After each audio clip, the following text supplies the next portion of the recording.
Baik, assalamualaikum warahmatullahi wabarakatuh. Jadi saya akan memaparkan teori tentang wawasan Nusantara, Persatuan Negara Kesatuan Republik Indonesia. Jadi di sini ada 3 pembahasan utama yang akan saya bahas. Yang pertama itu konsep wawasan Nusantara yang akan dijelaskan sendiri oleh saya, dan yang kedua tentang terkait implementasi sebagai kesatuan akan dijelaskan oleh teman saya Aidil, dan yang ketiga terkait pertahanan dan keamanan nasional dijelaskan oleh Syahrul. Baik, langsung saja. Yang pertama, konsep wawasan Nusantara mencakup dasar Pancasila dan Undang-Undang Dasar tahun 1945. Pengertian Pancasila dan Undang-Undang Dasar tahun 1945 yaitu Pancasila sebagai dasar ideologi negara, Undang-Undang Dasar tahun 1945 sebagai konstitusi tertulis yang mengatur penyelenggaraan negara dan hak warga. Kemudian fungsi Pancasila negara yaitu menjadi pandangan hidup, sumber hukum dan dasar penyatuan bangsa dalam pembangunan dan kebijakan negara. Dan peran Undang-Undang Dasar tahun 1945 yaitu mengatur struktur pemerintahan, pembagian kekuasaan, serta jaminan hak dan kewajiban warga negara. Terakhir, sinergi Pancasila dan Undang-Undang Dasar tahun 1945. Pancasila menjadi nilai dasar Undang-Undang Dasar, operasionalisme keduanya menguatkan kesatuan politik dan legitimasi hukum negara. Selanjutnya, laut sebagai penghubung wilayah. Jadi laut sebagai jalur transportasi, penghubung pulau-pulau untuk perdagangan, logistik, dan mobilitas penduduk secara efisien serta berkelanjutan. Kemudian integrasi ekonomi sosial. Laut memfasilitasi aliran barang, sumber daya, dan investasi antar wilayah untuk pemerataan kesejahteraan. Penghubung sosial budaya. Laut menyatukan interaksi antar komunitas, pertukaran budaya, dan identitas kebangsaan lintas pulau. Dukungan pertahanan dan keamanan.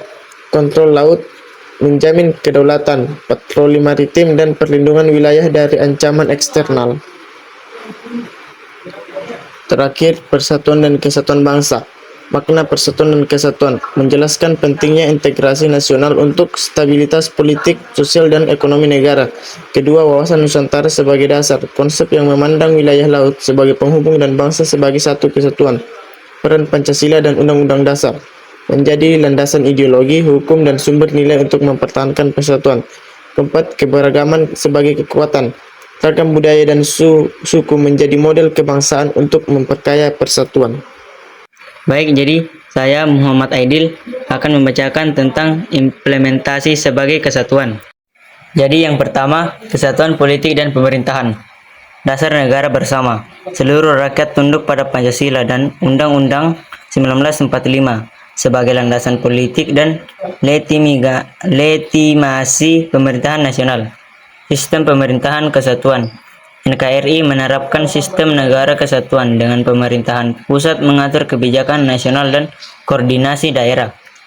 Kedaulatan dan integritas wilayah. Laut dan pulau dipandang satu kesatuan. Batas negara dijaga untuk kebutuhan politik dan keamanan. Peran Pancasila dalam politik. Pancasila menjadi pedoman pengambilan keputusan politik, menjaga persatuan dan nilai kebangsaan di pemerintahan. Dan yang kedua, kesatuan ekonomi untuk kesejahteraan. Prinsip kesatuan ekonomi menjamin kekayaan bersama dikelola untuk kesejahteraan seluruh rakyat, sesuai Pancasila dan Undang-Undang 1945. Pengelolaan sumber daya bersama, pemanfaatan SDA nasional secara adil, berkelanjutan, dan untuk kesejahteraan daerah serta pusat. Pemerataan pembangunan antar wilayah, menutup kesenjangan ekonomi antar pulau dan daerah melalui infrastruktur dan investasi terarah. Sinergi kebijakan nasional daerah, koordinasi fiskal, regulasi, dan program untuk mendukung potensi lokal dan kesejahteraan nasional.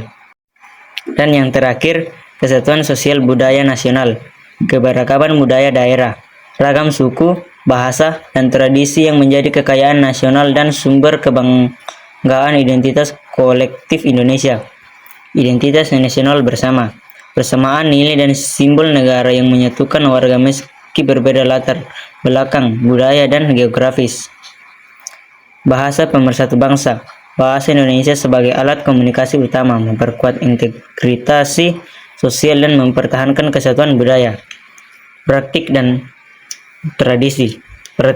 dan tradisi, upacara, seni, dan kearifan lokal yang mempererat hubungan komunikasi serta menjaga warisan budaya. Dan saya Muhammad Syahrul akan menjelaskan pertahanan dan keamanan nasional. Yang pertama yaitu sinergi pertahanan antar wilayah. Dasar wawasan Nusantara mendasarkan pertahanan pada Pancasila dan Undang-Undang Dasar 1945 untuk menjaga keutuhan wilayah nasional. Integrasi intelijen wilayah, berbagai informasi, strategi, dan taktik untuk mendeteksi dini ancaman lintas pulau. Koordinasi militer regional, sinkronisasi operasi TNI antar wilayah untuk respon cepat terhadap ancaman bersama. Patroli maritim terpadu, pengawasan bersama laut sebagai penghubung untuk cegah pelanggaran kedaulatan. Yang kedua, peran masyarakat dan TNI. Kerjasama pertahanan teritorial. TNI dan masyarakat bekerja bersama menjaga kedaulatan serta pengamanan wilayah perbatasan dan pulau terluas. Partisipasi masyarakat sipil aktif berkontribusi dalam pengawasan, pelaporan, dan dukungan logistik untuk operasi keamanan lokal. Siskamling dan keamanan, mengaktifkan ronda, pos keamanan, serta kolaborasi dengan TNI untuk mencegah tindakan kriminal.